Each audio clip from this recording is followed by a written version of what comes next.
hope this is an okay angle. I don't know. Can't see anything. Put my nose ring back in. That's exciting. Oh, really bad tummy ache today. It's hot, isn't it? Someone's parked right in front of me. That's fine. Hi guys. Today I'm lying down in a park and I'm a little scared because I'm talking to myself in a park. That's okay. I don't think anyone cares, so that's good. This week I'm thinking about strangers. I think it's funny how we can walk past hundreds of people in a day and never say hello to one. And even at the park right now, there's so many people around. But I would feel really scared to say anything to anyone. You know? Strangers are everywhere. And each day they're just as scary as the last. But what have they done? They haven't done anything to me, really. I don't know why I'm so scared. I have my notes in Obsidian here. Anyway, being in public, I think we should hold some space for interacting with strangers. And I want to use that space, that delicate space, in a couple of ways today. First, I'm being private in public. Usually when I film outside, I'll find a spot where no one else is around, and I will record myself. But today I've chosen a more public part of the park where other people are sitting around. And I'm scared because other people are sitting around and I have my camera on me. And I'm talking. And for some reason that feels like really aggressive. I'm just sitting here like, what? It's not that serious. So this week I'm proving that to myself, that it's just simply not that serious. And I think about times that maybe I've seen other people filming something or recording something in public and maybe I've winced at them. I remember there was like this one time I was in California on Venice Beach, and anything can happen on Venice Beach, but there was a couple dudes and a guy with like a gimbal and they were filming some kind of video that I could imagine would go on like Facebook, and I kind of winced at that. But I don't know, I wonder what the video was now. And I think I have seen a person or two vlogging in public, and I've always just kind of thought, go off. They're probably having fun. I hope they're being brave, and I'm like curious to know what they're doing, and I kind of just end up wanting to be able to watch whatever it is they're making. I've never felt attacked by anyone making a video in public, so I'm trying to remember that. Okay, there we go. Anyways. So it's just not actually an aggressive thing to do. And to be private in public, I'm filming this video here. Right now, passing glances intimidate me.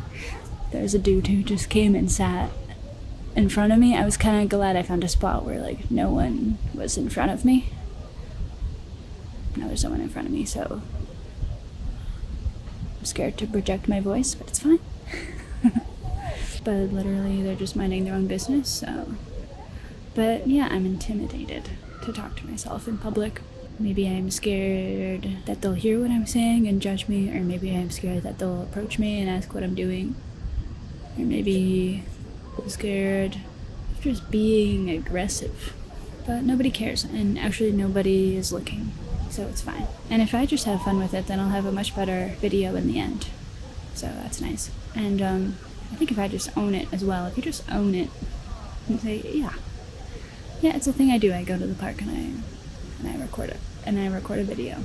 And just being open to the possibility that a stranger will interact with me makes it a lot less intimidating. Like a filmmaker and like YouTube creator that I watch called Miles.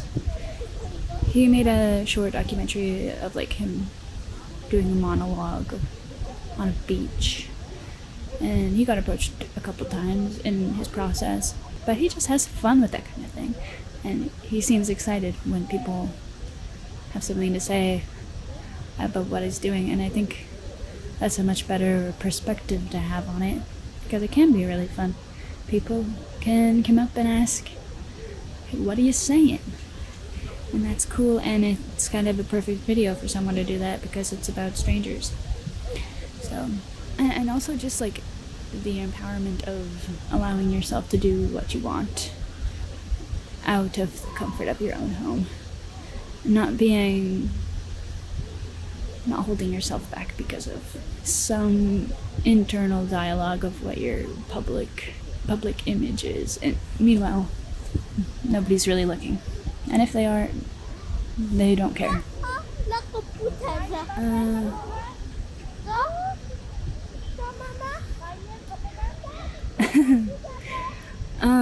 The next thing, and being publicly is my second point. Number 1, being private in public. Number 2, being publicly.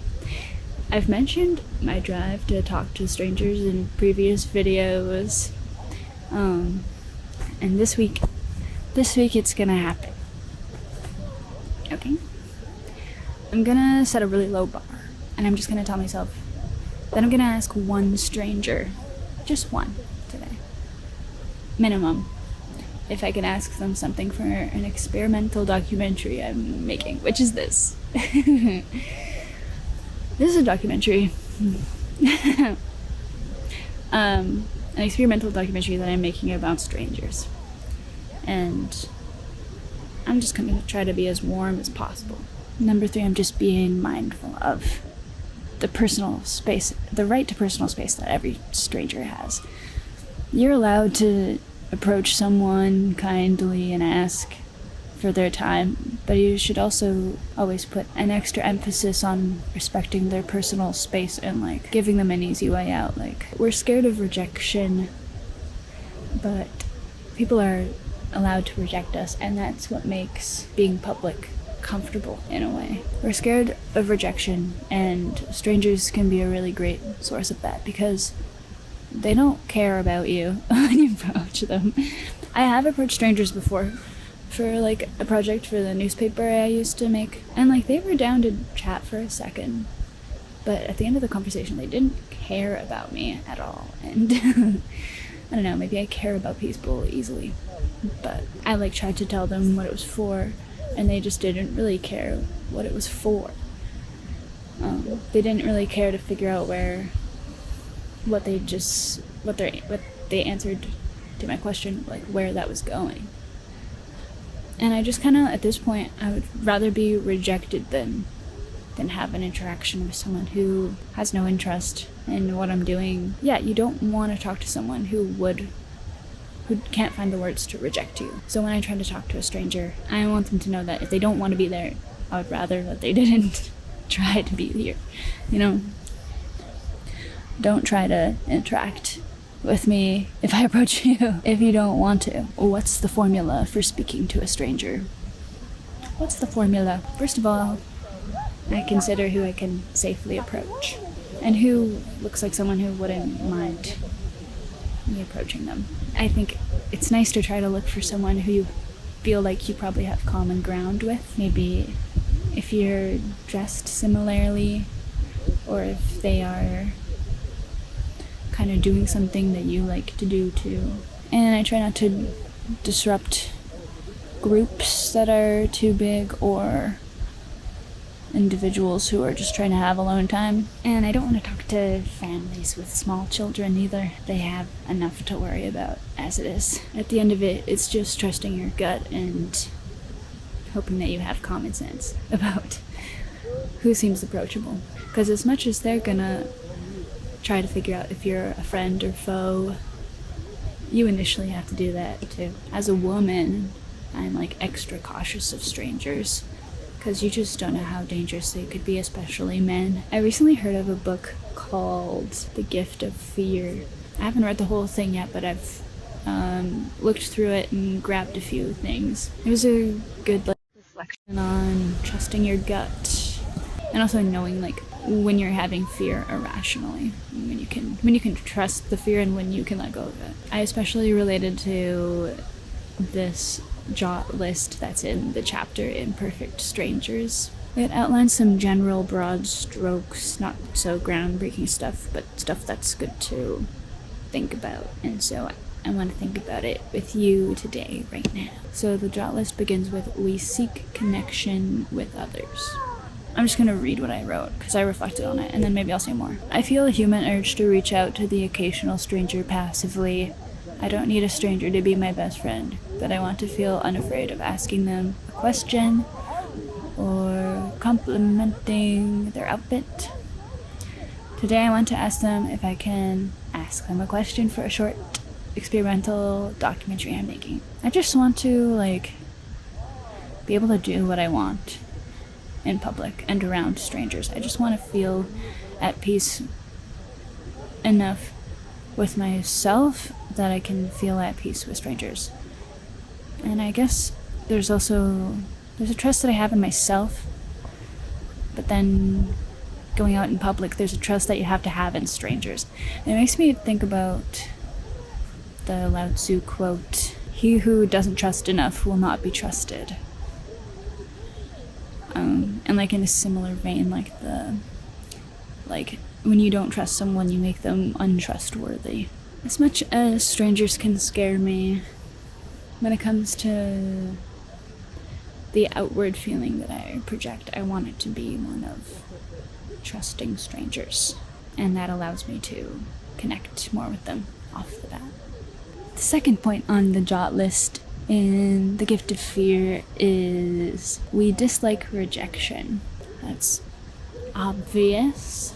Just having the knowing that to have the fear of rejection is normal, just knowing that it's normal to fear rejection really dilutes the actual fear of rejection for me. Just knowing that it's a normal human thing to feel, and you don't have to let that fear of rejection stop you. And like I said, I would rather be rejected than be entertained by someone who doesn't really care, doesn't really want to be involved in something that I have inquired about. I would rather be rejected in many instances. So just remembering that is also very freeing. Next jot is, we like recognition and attention. When I think about how to approach a stranger in a way that isn't aggressive, I think opening with a compliment or kind comment is a good start. Just commenting on something that sparks inspiration in you about them, about what they're doing, about what they're wearing, about what they're reading, something like that. You showing interest in them and giving them some recognition immediately gives them a reason to see you as a friend rather than foe off the bat. It can be difficult to really show your intentions, but it's so important when you're approaching a stranger to know at least a fraction, at least a good amount of what your intentions even are approaching them, because they will want to know. And I think also their reaction to whatever comment you give them can tell you a lot about their comfort level with you being around. If they kind of are looking around and trying to find a way out, then you can listen to that and go your own way. If they're engaged, then that's amazing. But initially they might still be a little hesitant, so maybe give it a little more effort before you leave them alone if they really seem uncertain. But if they are giving a good amount of hints that they need to be left alone, don't force it. You're just gonna come across as rude. I watched a video before I came here. I didn't watch the whole thing, but it was this guy who was introducing himself to strangers, but he was doing it in a really aggressive way. And he had a cameraman and all that, and just immediately introducing himself to strangers, not even introducing himself first and then asking if he can video them. He just went straight up to them and was like, "Hi, I'm a total stranger, but I just wanted to say hello." It's what? But what's your intention? Why would I want to talk to you? I think in my curiosity about strangers, I've learned that there's a lot of strangers I don't need to talk to at all. If there's no intention and there's no reason, just don't.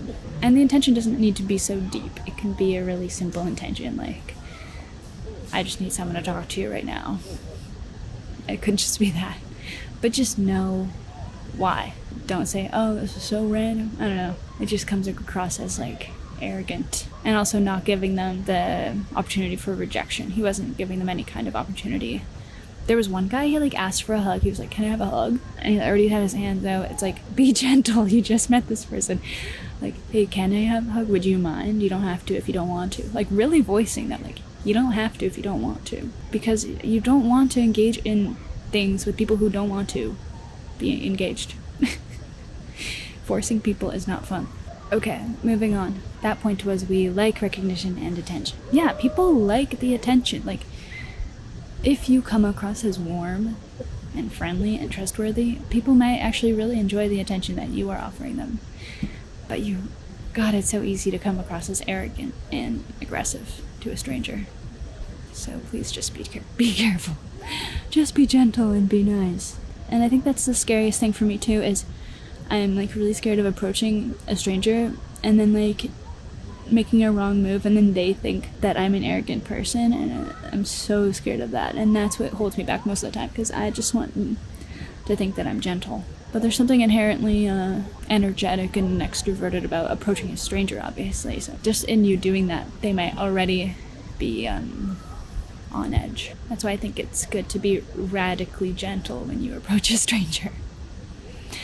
Especially if you're a man, to be frank. Next point on the jot list is, we will do more to avoid pain than to seek pleasure. And I think of this one personally when it comes to wanting to approach strangers. I find myself avoiding the pain of rejection and trying to talk to strangers, avoiding the pain of things going wrong, talking to a stranger, instead of seeking the pleasure of having a pleasant experience talking to someone new. Because that can be so nice when you give yourself the opportunity to like take a risk. Like, what if things go so right? What if things go well? Give yourself the benefit of the doubt and allow yourself to seek pleasure, even though it's not impossible that what you're trying to do in seeking pleasure could cause pain in some way. It's better to try than to just sit around and avoid potential pain that isn't even real. Like, there's another quote I was thinking about from Seneca. Seneca says, there are more things likely to frighten us than there are to actually crush us. We often suffer more in imagination than in reality. The potential pains that we imagine just end up being actually the scariest part of the whole dream we're having. But when you're going through it, you hardly ever actually find yourself being crushed by the experience. And I think pleasure is much more attainable than pain when you have a trust in yourself and you trust other people with common sense. I just think that seeking pleasure usually works out if you do it from a place of trust. And of course, when those pursuits involve other people, maybe there's more of a risk, because it can be so much easier to trust yourself than others. But trust is always worthwhile to start with. Almost always. And just use your common sense in approaching people. You know who seems dangerous, who's already acting dangerous. And I mean, there's also a thin line with profiling. Like, don't, like understand when you're profiling someone and when you're actually feeling threatened by a person. Be really, really critical with yourself. My phone's overheating. Next point. My computer is suffering. Next point is, we dislike ridicule and embarrassment. Yeah, there's been times where I've introduced people, where I've approached people for a project and they've agreed, but then by the end of it, it just really seemed like I was a burden on their day overall, and they didn't really have an interest in being involved, and I much rather would have been rejected. And then I just felt embarrassed for being a burden on this person's time, because they didn't really want to be there. I think in that also, you can think about the other person. Don't be aggressive to them, and don't embarrass them, obviously. I think this is just also reinforcing just thinking about being radically gentle with strangers. Like even the prank videos too, where they might kind of humiliate a stranger for a prank. It's just dislikable. It's just not good. Next jot note is that we care what others think of us. And I'm wrestling that right now, filming this in this park. I'm speaking a little quieter than I usually do, and I'm intimidated to be around strangers because I care what they think about me. As much as I don't want to, I do. And caring what others think about us can also be a huge factor in if we're gonna approach a stranger or not. I think a good way to relax that muscle is to just focus on them. Just focus on, what do you want to talk to this stranger about? What do you want to talk to this person about? There's so much you don't know about them, it's endless what you could say. You just need to hold yourself confidently and channel your welcome. When you're approaching someone, you're the one who has to hold the safety and the welcome in that interaction. You started it, and so you have to host it. I think it's really a fake it till you make it kind of thing a lot of the time. I'm so hot right now. I'm so hot. Why did I choose this spot in the sun? I wonder if you can see how sweaty I am. Oh my god. The last jot is, we seek a degree of control over our lives. I'm just gonna read what I wrote. So, people don't often enjoy being interrupted by strangers. For me, I mostly don't admire being interrupted by men who stick around too long. I once had a man overstay his welcome in my bubble in a park. He was fine and friendly, but did not ask me if I would like to be alone. I don't think it's something innocent people, mostly men, consider when they find the courage to be bold enough to interact with a stranger. He did say, "I hope you don't mind me," or something like this, but it wasn't enough of a route to rejection. Yeah, and like, as a woman, I'll do mostly everything I can to just prioritize my safety in an interaction with a new man.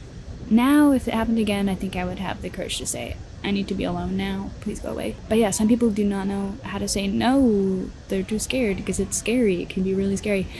And if you're the one approaching a stranger, you just don't know how good that person is going to be at saying no. So you just really need to open the corridor for that. Like, it can be really flattering to be approached by someone who's like interested in you in whatever way, but you have to offer them every opportunity to leave. If they say something like gray area, and they have a demeanor that's not very eager to interact with you, just walk away. Just say, "Never mind, it's okay," and walk away. There's a quote that was mentioned in The Gift of Fear, and it goes, "Men who cannot let go choose women who cannot say no." I think that thought is just a huge reason why it's so important to be empathetic about the routes that a new person has to reject you and to exit an interaction with a stranger. It'll make them feel safe, and by offering those avenues out, they might end up trusting you more, and they might end up wanting to actually talk to you because you do seem safe and you do come off as a friend rather than foe. I think it's just good to know the ways that we can communicate our trustworthiness and warmth to new people, because they have no idea. They don't know anything about you. And it's okay if your interactions with strangers aren't perfect. They most likely will be so awkward, but just taking responsibility for making a decent and warm and welcoming first impression is all we can do when we want to actually try to talk with a stranger. It's different if you just want to ask for a direction. You don't need to think too hard about that, but... And it's so easy to accept a rejection as well. All you have to say is, "I understand and respect that. Have a nice day." And then leave them alone. In the past, I've found it discouraging that, like, if I introduce myself to a stranger, then they'll look at me a little perplexed and like they don't trust me yet. In the past, I've gotten a little offended by it, but it's like, of course they don't trust you yet. They literally just met you, and you're just this stranger who has approached them for little to no reason. They're not responsible for making you feel welcome. You're the one who wanted to create this interaction. So you're the one who's responsible for mending the burst of their bubble. You bursted their personal bubble, and you're responsible for leaving it how you found it, or repairing it with your first impression by just showing respect. And I think that can be maybe an intimidating thought, like, oh man, I have to make sure that they feel safe. But all you have to do is just be calm, know your intention, and focus on them and respect their boundaries, because you have only just been introduced to them, and you might mess up, but sorry is a beautiful word, and walking away is a tender action when things are going wrong. So, but things could go so right. I think I'm talking about all the negative what ifs. I've really been fear setting. I was listening to a podcast the other day, and they were talking about fear setting. So the first step of fear setting, thinking about the worst case scenarios of what could happen. Like, worst case scenario, someone really is offended by the fact that you approach them. And for me, approaching them with a video camera at that, and being like, hey, can I ask you something? And they're like, what? They're like, I'm just really offended for some reason. Like, that would be kind of worst case. Which also, thinking about that, it's not that bad. Or maybe we're into the conversation and they get offended. Thinking about that as well, it's just not really that bad. And I'm going to be having these conversations in public. It's not like what people are going to get physical. I just don't think that would happen because I'm conscious about who I'm approaching and how. Things you could do to minimize chances. I think just trying to be as empathetic as possible and listening to the body language as well as the actual language of the person you're talking to, and just holding trust and just a welcoming and warm demeanor that communicates that you are trustworthy to them, and seeing the trustworthiness in them, I think, creates a good atmosphere to talk to a stranger. What can you do if the worst case scenario happens? You can say sorry and walk away. And it's just, it's probably going to be fine. And the worst case scenario here, too, if someone approaches me and says something weird, and just say, sorry, can you leave me alone? The worst case scenario, I'm so scared of it. I'm so scared of the imagination of it. But if anything were to actually happen, I just know I'd be so capable of handling it. And that's just the most perplexing thing in my life right now, is that my imagination is my worst enemy these days.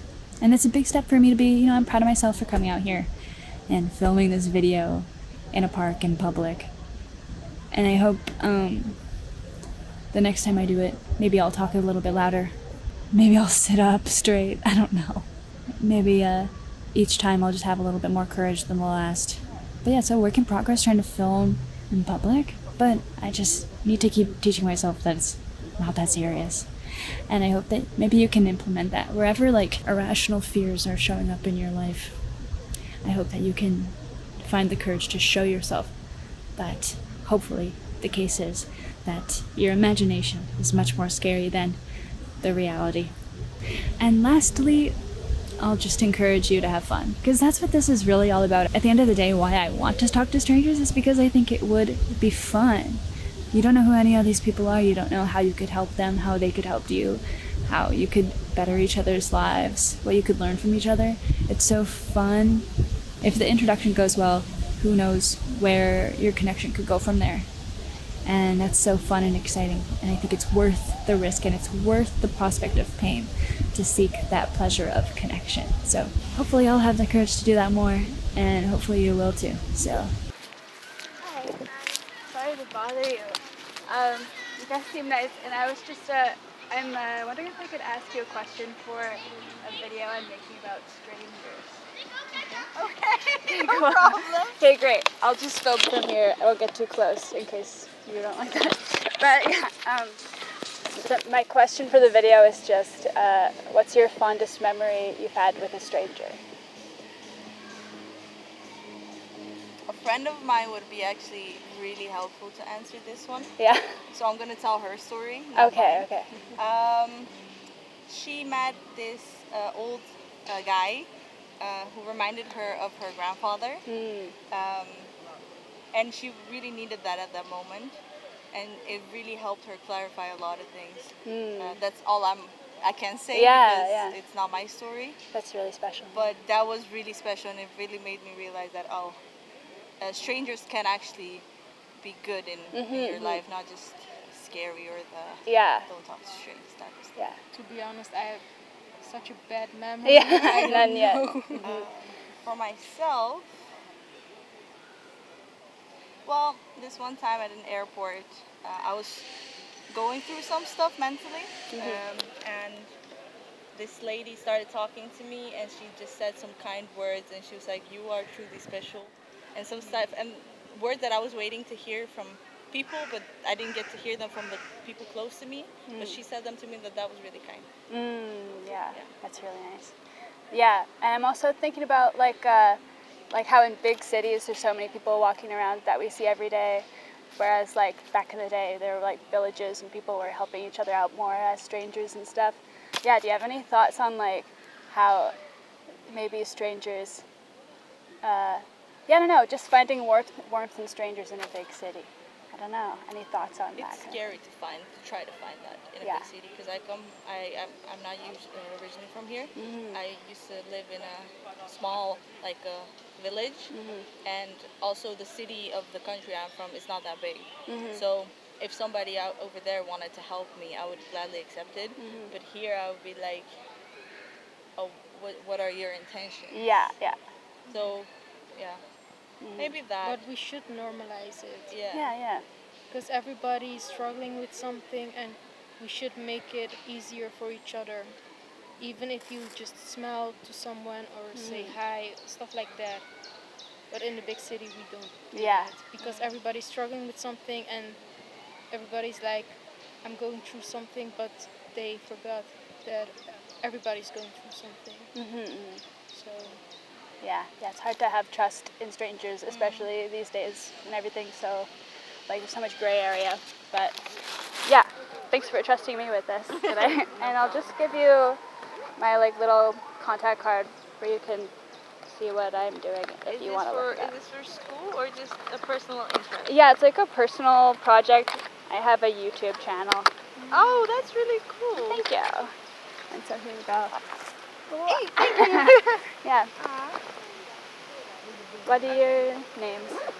Zahra and Barba. Cool. It's nice to meet you. What's your My name's Tiana. Tiana? Yeah. Nice to meet you, Username's Tiana. Watersilk. Yeah. Okay, nice to meet you. Thank you Really for love your it. time. Yeah. Have a nice day. Mission accomplished. Those people were really nice. Yeah, I think I have good luck choosing women who are also seem to be around my age. So we just get each other. They just get it. So I hope the sound was okay. It was an experiment, okay? First, hopefully, of many, like, passive stranger interactions. And I learned a little bit from that.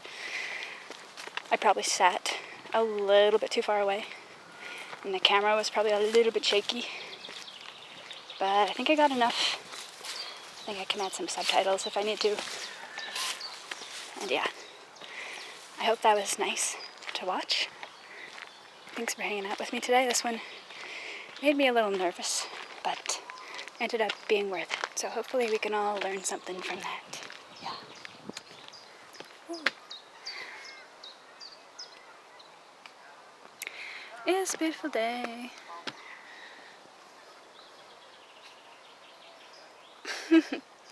Hey, what's your fondest memory with a stranger?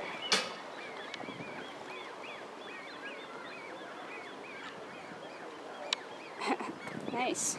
Look, he's only little.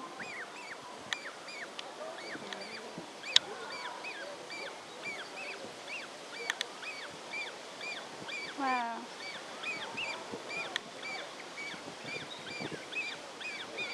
Hi.